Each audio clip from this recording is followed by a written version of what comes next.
Mrs. Boyt here, and I have a really good story to tell you today because today we're talking about narratives. And shout out to Riley, aka Schmeedles, for giving me the content request. She wanted to know how to write any story, not just a persuasive essay. So we're going to talk about that today, but I have a story about the roses. Yesterday I talked to you about how I'm so excited to have these beautiful roses in my yard. And I was so excited to get them. I found some really pretty English roses on this website from Illinois, and I'm from California. So I painstakingly figured out how to order these roses. This was a while back before it was so easy to order online. Waited patiently for the rose plants to come to my door, and the tag on them said Wasco, California, which is just a hop, skip, and a jump from my house. So that's a funny story because I thought I was getting these rare roses, and they're basically being grown in my backyard of my town. So let's get to the story mountain here. It's a story chart, and this is good to use for any story, aka narrative that you're writing. If you're writing a narrative, the first thing you want to do is not land in a pitfall. And many people do that because when they write a narrative, they respond as if it's a journal entry. The teacher gives you this great prompt and is preparing this wonderful idea that comes in your head, and then you just respond back to it like, oh, one day I was at the store and this happened. We don't want to do that. Okay, first of all, don't answer as a journal entry. When you're writing a narrative, asked to write a narrative in any way, shape, or form, you want to go back to the beginning. You want to set the stage. You need to create the exposition. You could see that's this part right here. You have to create the beginning. You have to hook your reader. One good way to not do that is to use one or once. Once upon a time, one day, one dark, gloomy night.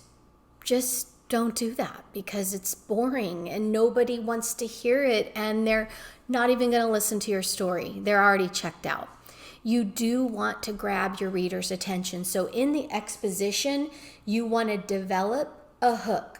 Get your reader really interested in reading the story. You can do this. Go back to the lunchbox video when I talk about the figurative language tools. You can use an onomatopoeia. You can start with sound. Bleep, bleep, bleep. My alarm went off and I knew today was going to be the best day ever. That's a good hook, right? It hooks your reader. They want to read it now. They want to hear it. You have to begin your story. Find a great way to begin your story. Then in the exposition, you're also going to develop your character. You want a character that your audience is going to root for, that people are going to want good things to happen to. So when that character finds him or herself or them in trouble, the reader then is on pins and needles, worrying about that character, wanting them to get out of danger. Whatever they're going through, the character feels like they're in their shoes going through it with them. They can identify with this character. You do this in the exposition. You develop this character. You develop the setting of the story and even the history of the character. So the exposition is, it's painstaking to go through and develop a really good beginning of the story, but that's really the key to a good story, a good narrative. The next part of the narrative is, as we start climbing the story mountain, is your plot.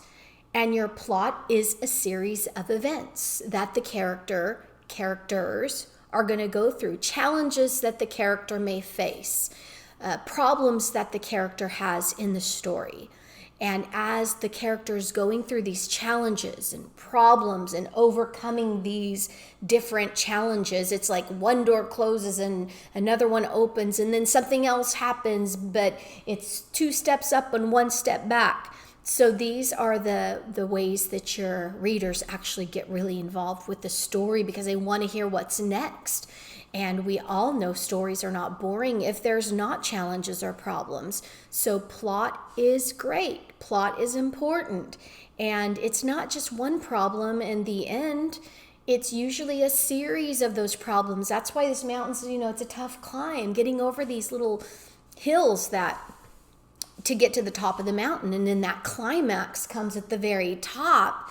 This is the part of your story where it's close to the end already. They've gone through all these challenges, overcoming little by little. Maybe there's more discovery. This character is discovering more about how to overcome these challenges better, and they're learning from their mistakes. But the climax is that point where everything can either go terribly wrong or everything can be solved in one fell swoop. And oftentimes, let's just say it's a superhero character. This is like that final battle where the character is almost taken down by their nemesis, their antagonist. Your protagonist is that character, and the antagonist is like taking them down and almost has defeated them, but then something happens and they gain freedom, or they gain control of the situation, and the nemesis is put down somewhere to where they can't harm them any longer in this story. Maybe part 2, maybe there's more to come. And oftentimes kids love cliffhangers. And I don't know if my students love cliffhangers because they're just tired of writing the stories. They're just like, part 2 coming soon. We really don't want to do that on a story. We do want to give some falling action to the story. Okay, they're defeated, but give a little bit of closure here. In the falling action, you're telling the reader all is well. That doesn't mean you still can't have a cliffhanger. Obviously you can. The character can be at home, perfectly happy, open the cupboard, and there's a note. Dun, dun, dun.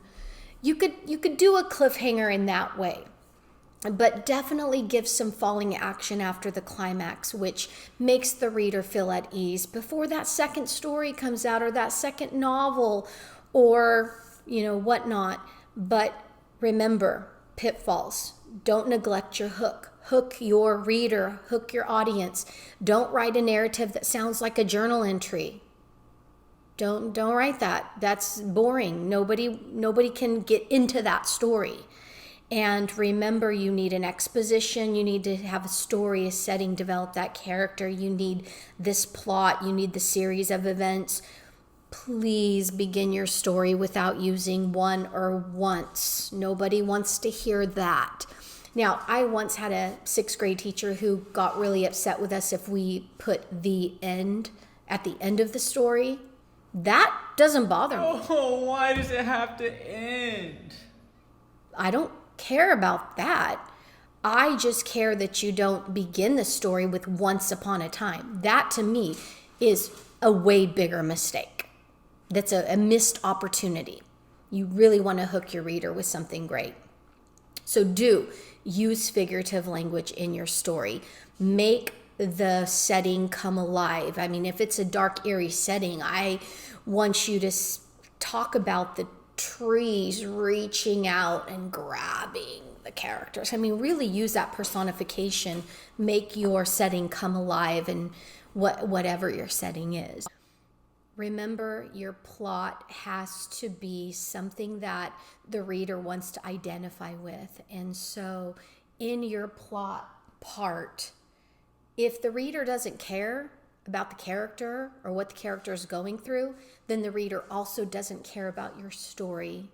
So your protagonist or your hero, heroine, the person in your story, you want the reader to root for that person. They can be odd and different, and that's great because we're all a little odd and different. Just make sure that people want that character to succeed and do well. So make that character likable and interesting and peculiar and odd and different. Be creative in your storytelling. Remember, any genre will do. You can tell science fiction, historical fiction. You can do a bit of realistic fiction so it could really happen. But make sure your storytelling is always your best. Make sure it's always the best job that you can do. Follow this map, write out your story. You can actually storytell right on this map. You can start writing things. Okay, my first plot's going to be here. This is my second event. This is my third event. This is what my climax is going to be. This is how my falling action is. This is how it's going to end. You can sort of write all this out and know where your story is going before you have to start struggling through how you're going to tell your story and finding all of the right words. Please do this the next time you write a story. No longer accept just a 2-paragraph response to your teacher's prompt. Really go back to the beginning. Develop that character, setting, hook the reader, go through the whole thing the next time your teacher gives you a prompt. I hope you guys had a really good day, and I hope you have a really good evening. Until next time, see you later. No, why does it have to end?